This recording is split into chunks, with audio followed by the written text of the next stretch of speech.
احلى طريقه تاكلوا بيها صينيه بطاطس بالفراخ. عندي هنا بطاطس متقشره ومتقطعه، وعندي فراخ عليها ورق لوري وفلفل اسود وحبهان وعصير طماطم وفلفل وطماطم وبصل وتوم وزبده وتوابل. ووك على النار هحمر فيها الفراخ دي، هديها كده تشويحه. هشيل الفراخ وفي نفس الطاسه انزل عندي الثوم والبصل والفلفل اشوحهم. شلتهم وبعد كده رجعت تاني الفراخ في الطاسه وانزل عليها ميه مغليه علشان خاطر تاخد غلوه كده حوالي ربع ساعه. هغطيها واسيبها تغلي شويه على النار. بعد كده عندي هنا عصير الطماطم، حطيت عليه التوابل بتاعتي وقلبتها في الصينيه. رصيت البطاطس ونزلت عليه الخضار اللي انا شوحته والطماطم.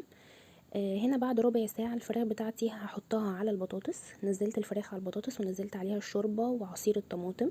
هحطها على النار تغلي برضو حوالي ربع ساعة، وبعد كده ادخلها الفرن لغاية ما تستوي وتتحمر معايا. وهنا بجد طعمها وريحتها قلب الدنيا. قدمتها مع رز بالشعرية وبألف